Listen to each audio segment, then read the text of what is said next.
Round 18 of the AFL 2023 season is in the bag, and I've got mixed emotions about it because on one hand, Richmond picked up another win on the way to finals, and on the other hand, it was a terrible tipping round from myself, so I don't know where I sit. Join me today as we unpack the action from round 18 before diving in and getting our tips locked in for round 19. Sit back, relax, let's get this one underway. Before we get started this week, I think it's prudent to talk about the fact that the AFL world currently have been discussing over the last couple of days the talk surrounding a possible wild card being introduced to the AFL final system. And it's something that a lot of American sports have brought into their institutions, like the NBA and the NFL, where essentially teams that don't make the cut for the final tier of teams that would normally go on to play playoffs or finals, they allow a handful of teams to play off in wildcard games to make that final bracket. So essentially what has been put forward in the way of a potential wildcard for the AFL is, while we've normally had a top 8 finish, they're thinking about introducing 9th and 10th place as wildcard entries, and a lot of people are against this. For me, I actually see pros and cons, and while obviously a lot of people are thinking that this is going to Americanize our game and it's going to stray from tradition, I think you've got to bear in mind our competition is now a lot bigger than what it used to be. We've got the Tasmanian team only a couple of years away from being entered into the mix as well. So we've got 18 teams currently, 19 with Tasmania. We're eventually probably going to get a Northern Territory or an Alice Springs team or something along those lines to round it out to an even 20. So a top 10 is eventually going to look the most likely. And installing a wildcard kind of system now would help that systematic growth of the competition and allow teams that might, qualify for the finals off points and just miss out on percentage getting an opportunity. And I think that's where the benefit of the 9th and 10th position comes. I also think if they do introduce a wildcard round, they should do it from 9th to 11th place, and whoever finishes on top of the ladder, number 1 position overall at the end of the season, they get an automatic walk to the, what would essentially be their second round of the finals. So they get a final where if they lose, normally they would have to play off again to qualify. I think first place to insensitize teams to finish in first place and to reward teams that do so should get a walk deeper into the final series. That would make finishing first place something, because you don't get nothing for finishing first place these days, apart from the fact that you're written down in the books as the minor premiers and you get a home final. Wow, that's a great reward for something to grind out 24 weeks of the season for. I just think a wildcard round and the introduction of a wildcard to the final system could really shake things up, and although it would ruffle a bit of feathers, I think it has potential to really set something up here.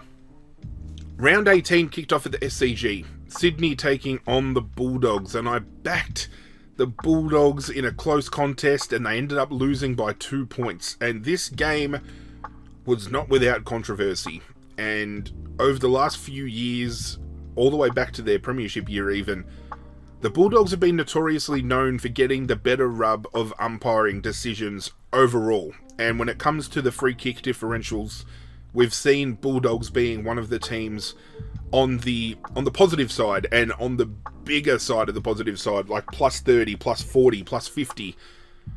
But this game, to me, I really felt as a neutral supporter coming in, and even though I pick a team to win every round, I always go in to games where Richmond's not playing with as much unbiased as possible. I try to be unbiased and neutral so I can just accept the game for what it is and interpret it for what it is. I think the umpires get sucked into some sort of trance when it comes to big profile players. Dustin Martin, Lance Franklin, even Nick Dacos now. They're building up these players to be almost invincible, untouchable, and When the conversation is had week in, week out around certain players being as good as they are, you start to see that they start getting a better rub of the green as well. And Dustin Martin has had a strong rub of the green when it comes to his high fend-offs. Nick Dacos this year, I'm not saying has gotten away with stuff, but there's been a lot of talk about him, so it just backs up the whole, some players get spoken about and highlighted more than others. But Lance Franklin, as big of an enigma as he is, as he's going to be a future Hall of Famer, he's going to be a future AFL legend, he has built a career on doing some unsavoury things on the football field. And I felt that his, the aura that he has about him of being such a great player really helped him in this game, because I felt if anybody sneezed in his direction in this match, he got a free kick for it. And there were a lot of free kicks paid to him that could have gone either way, should have been probably play on. Some instances on replay showed that he'd have like a handful of Gardner's shirt. There was one instance in a marking contest where he flicked up an arm and caught his defender high, but it wasn't paid high. Even some instances late in the game where Dane Rampy and Cody Waitman were contesting a ball 100%, both eyes for the football. Cody Waitman makes contact with Dane Rampy. I thought it was a huge contest, but it was a contest where we normally applaud players for putting their body on the line like that to win the ball. And when the game is in the balance, and it was late in the game, the umpire blows the whistle and pays a free kick to Sydney, and I didn't hear what they said the free kick was for, but it was something that I've never heard the umpire call a decision for. It was very strange. I was very perplexed. I don't know why you would, punish a player for having eyes only for the footy. But, alas, Sydney managed to get up by 2 points. They're still very much in the hunt for finals given the middle mix, but we still don't know where Sydney sit overall, because we've seen the draw against Geelong, the loss against Richmond. They fell over the line against the Bulldogs. This is a team that, as I said last week, defensively were one of the best, if not the best team in the comp last season, and this year they've just gone off the rails so bad. Melbourne hosted Brisbane at the MCG in what might very well be the game of the 2023 season, and Brisbane at one point were going to skip out to almost a 40-point lead, and I thought it was game over, see you later, thank you mother for the rabbits. And just as we have seen, in many games this year, that lead started getting chipped away, and chipped away, and chipped away, and it literally came down to the final seconds of the game. Jake Melksham, first quarter, was absolutely huge for Melbourne, but what was letting him down was his efficiency in front of goal. I think he kicked 2 behinds, kicked a couple out on the full, and didn't make the distance with some of them. His first half was huge. They couldn't stop him, but he was stopping himself. And he ends up standing up tall and essentially kicking the winning goal of the game. And there was only 30-odd seconds left on the clock after that, maybe even 20 seconds, and I thought there's not enough time here. Brisbane can't claw it back. And although I tipped Melbourne, I always find myself on the edge of my seat thinking, can they do the impossible? Can they get up and win this game? And then they kick the ball up to the forward line, and then the contentious decision that has had the AFL world talking all weekend. Did Jake Lever mark the ball first, or did Eric Hipwood mark the ball first? Now, it is my personal belief, if you watch the replay, in and break it down bit by bit, when Hipwood breaks away from Lever and kind of rips the ball from him, he does so in a way that the ball is already tucked into his arm. So what I think is, as the ball's been marked, it has hit Lever's chest, but at the same time, Eric Hipwood's hand has been in the same spot. So they've kind of marked the ball at the same time, which, we normally see the umpire ball it up after that decision because they can't definitively decide who's marked the ball. I think it was borderline on the call that it probably should have been paid to Eric Hipwood, because I was convinced he had enough of it. But I think what overrules that decision, and what a lot of people seem to be missing, is the fact that while one arm had the football, Eric Hipwood's other arm was wrapped around the back of Lever's head, and a head-high, free kick is going to cancel out a mark any day of the week. So regardless of whether it was a mark or not, It was head high, should have been paid a free kick to Jake Lever anyway, but the siren had gone, so no free kick was to be paid.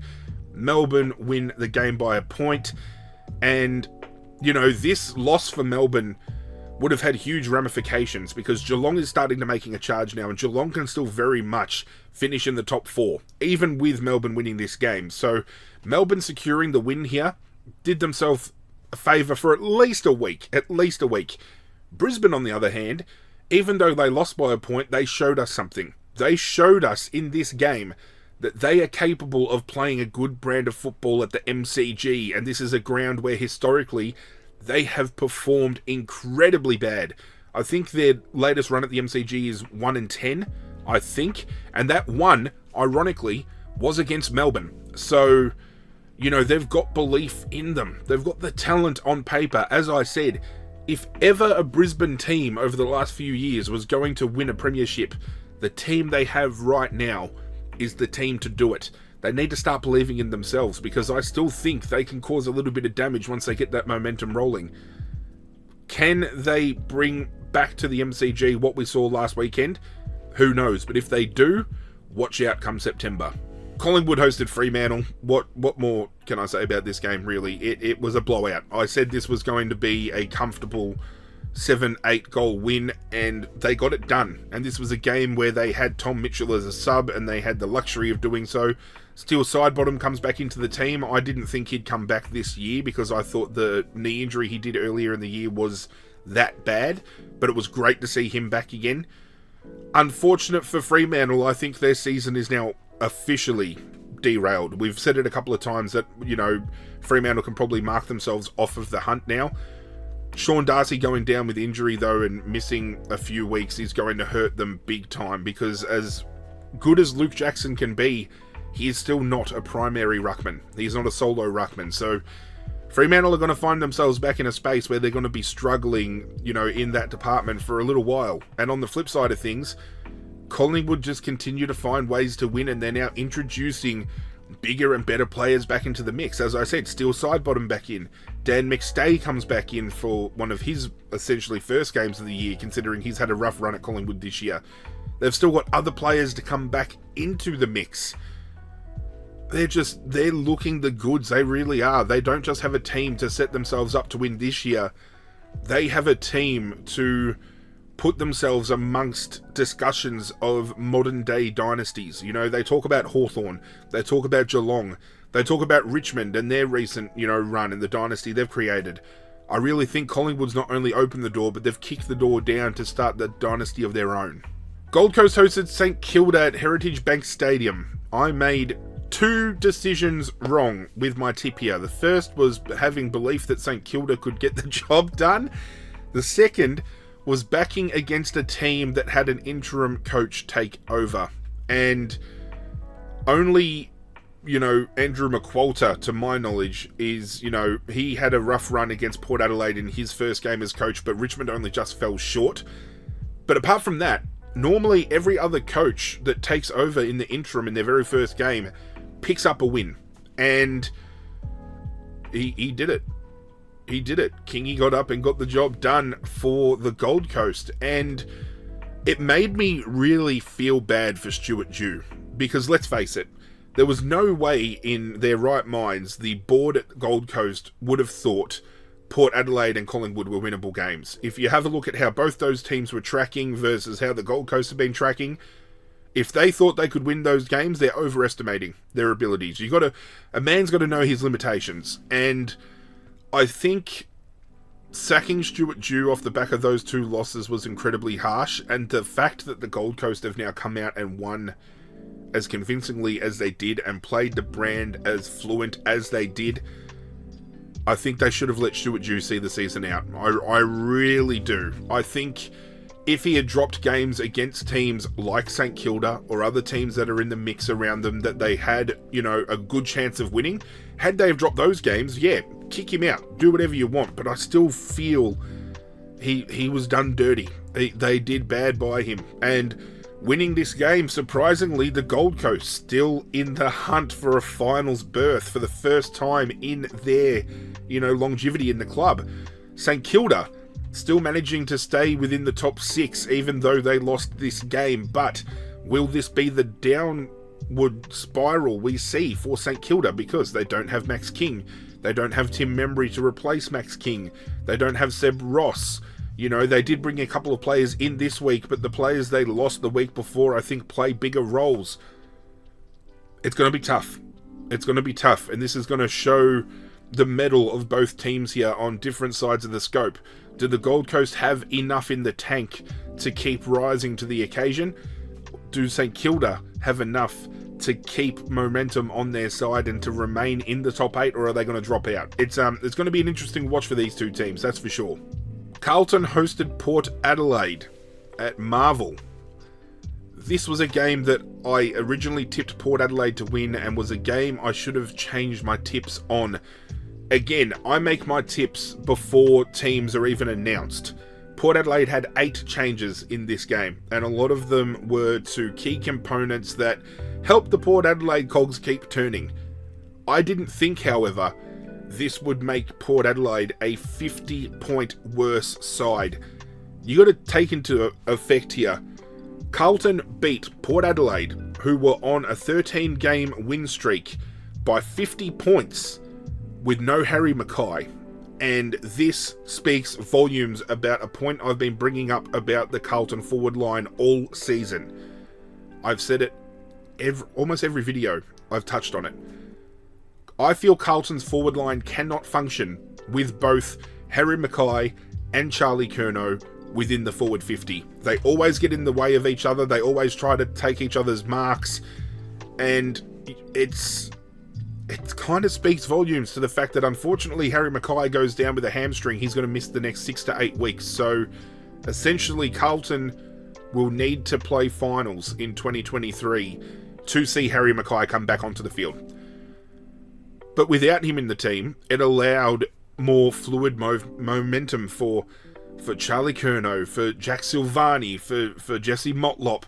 They weren't getting in the way of each other. It was a free-flowing forward line. This is something that we haven't seen from Carlton for a very long time. And while others are thinking Harry Mackay out of the team is going to be a detriment, I actually think this is going to help Carlton move forward. As crazy as it sounds, even though now, obviously, Charlie Curnow is guaranteed to get the best defender from the opposition every game, he was still going to draw one of those defenders anyway. But I feel now, when you don't have two forwards leading into the same leading paths, trying to take marks from each other, crashing the same packs, it allows Carlton to be more versatile. And I think this is going to allow Carlton as a whole to become a lot more dangerous. On the flip side for Port Adelaide, it was best to cop the loss now. And if they needed to be grounded back to reality at all, it needed to be a smacking like this. And I think in the long run, they're going to be thankful that they copped this now. You don't want to be going undefeated into the finals and then first week, bang, you just get your ass smacked. So any losses that are going to happen, you want them to accumulate over the next couple of weeks. And then once finals comes, you get that refresh, you get to hit reset, and you're good to go. This is going to be a learning point for Port Adelaide, and I feel it's only going to make them stronger as well. Geelong hosted Essendon at GMHBA Stadium, and the only thing that stopped Essendon from losing this game by 100 points was the terrible umpiring that was in this game, and it has spoken volumes all year about the state of the umpiring. They thought adding an additional umpire onto the field and taking it from 3 field umpires to 4 field umpires was going to change the game for the better. If anything, it has made the game worse, and I still find myself every weekend, not in every game, but every weekend, there has been decisions where the umpire who is right in the mix of things doesn't make a call, and the one that's 50 metres away will make a decision that the umpire right in the mix should have called. Instances were for the Sydney Bulldogs game. There were a couple of free kicks that should have been called on the spot, but the other umpire had to run in and call it because the one right there in the thick of it missed it or didn't call it or whatever the fuck was going on. But this was very frustrating, and you could hear the Geelong crowd, and I know any crowd that's getting the worst of the rub is going to get vocal, but Geelong's supporter base in that crowd at GMHBA, they were getting rowdy. You could hear how pissed they were with how one-sided that umpiring was going. And still, despite that, they managed to kick 122 points for the game, and they really limited Essendon to very little scoring after a big win the previous week that they picked up. And they only started scoring some of their goals really late in the game. You know, some players struggled to get their hands on the ball. They didn't really look effective around the ground. I was confident Geelong would win this game. Not confident that they were going to do as big a damage here as they did. And I think they humbled Essendon quite a bit. And as I said last week, and I said the same thing about Carlton, I'm now a bigger believer of Carlton having defeated Port Adelaide the way they did. But when it comes to Essendon, they're in the same boat. I said I needed to see Essendon take it to a top contending team to convince me enough that they're ready to play. And I haven't discredited the wins that Essendon have had, because they've had some really good wins this year. But again, they just played a team that is on the rise, that won the premiership last year, that can still very much, after a real shit start to the season, still finish in the top 4. And they failed to hit the mark, and this was a game that they could have looked down the barrel of quite easily 100 plus points loss had they not had, kept the fight up. If they had dropped their heads, this could have been a bigger blowout than what it turned out to be. So if you're a Geelong fan, you're very happy. If you're an Essendon fan or even a neutral fan looking from the inside out, I think it's caused more question marks to pop up for Essendon this week than it's given answers. Adelaide hosted GWS at Adelaide Oval. This was disappointing to watch because I tipped Adelaide and Adelaide just couldn't get out of the gates, and they started firing late. They really did, and I was confident that if they had hit the front late, they would have had enough momentum to follow through. And I took a shot at Matthew Lloyd on Twitter this week because he, in a I don't know if it was the Sunday Footy Show or whether it was Footy Classified, but he made a comment basically saying that there was about 3.5 minutes, 4 minutes left on the clock, and there was a key moment in the game where Ben Keys for Adelaide had broken away. He had Josh Rochelle in the forward 50 open on his own. He just needed to make the kick. Josh Rochelle goes back and can have a shot on goal. Ben Keys unfortunately sprays it out on the full, and the tale is told. We know that in the end, GWS end up winning by 14 points. Matthew Lloyd's comment was that the game was already done and dusted by that point, and GWS had all the momentum. And I disagree. I fail to agree with him, because had Rochelle marked the ball and kicked that goal, it would have put Adelaide only down by 2 points, and I think it would have swung momentum. And momentum is a big thing, especially when a certain team is playing at a certain ground. If Collingwood, Richmond, Melbourne, those types of teams are playing at the MCG and they get momentum rolling, the crowd helps them continue with that momentum and that energy.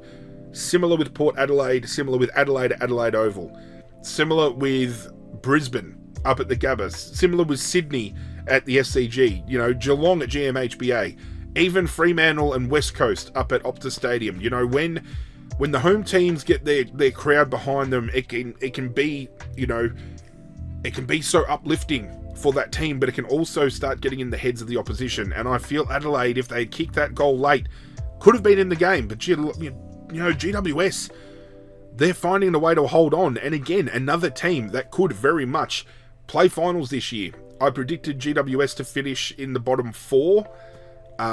Early on in the year, it looked like they could have very well finished down there, but they've found a way this season, and this is on the back of losing Tim Taranto, losing Jacob Hopper, and this year, even with the talks of Lachie Whitfield potentially leaving, and, Harry Himmelberg, potentially leaving. It hasn't distilled this club from pressing on and moving forward, and as much as I still think Adelaide can do the most damage as a dark horse, GWS, they're a team to watch. I wouldn't discredit them in the slightest.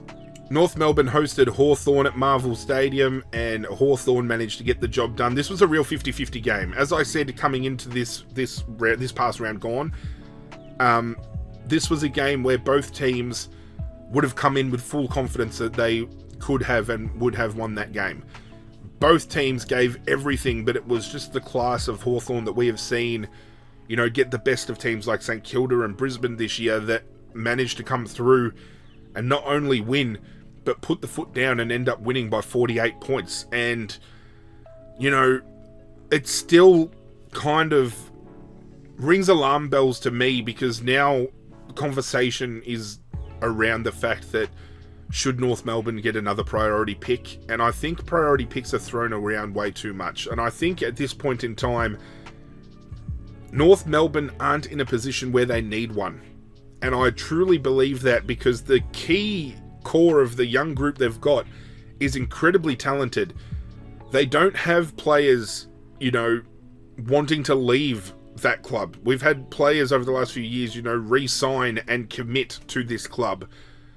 The one thing that's hurting them the most is come the trade period, because of how poorly they have been performing. They're not seen as a destination club, so nobody wants to leave their club to go play for a team that could very well be a bottom 4 team for X amount of years. I personally think priority picks should be limited to adverse situations, like, when it comes to trades happening and you give a priority pick to balance out compensation picks. I personally feel West Coast shouldn't get a priority pick, even though they're getting smacked every week.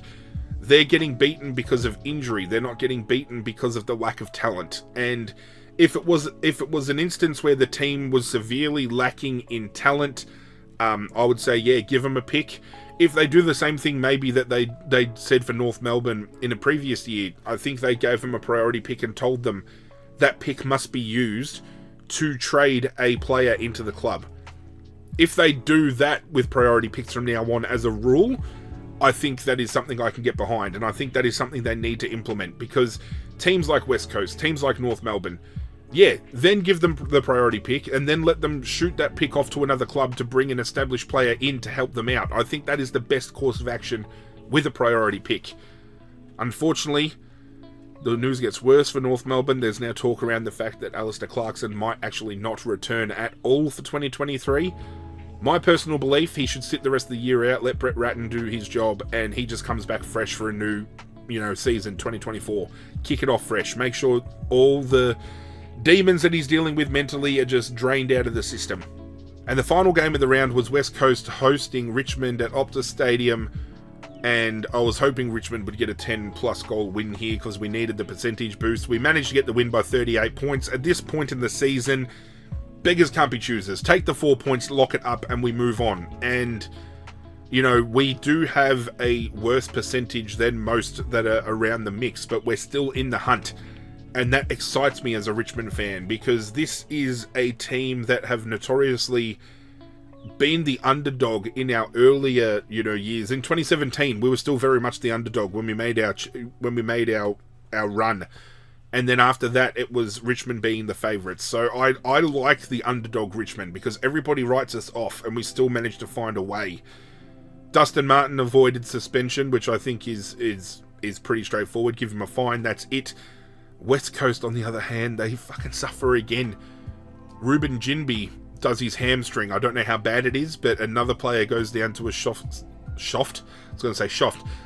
tissue injury, as well as they had injury scares with both Jeremy McGovern, who has only just come back, and Tom Barrass, who has been all-Australian contending form over the last couple of seasons and has been overlooked. And it just keeps getting worse and worse. It's just, they just keep finding a way to hurt themselves. I don't understand.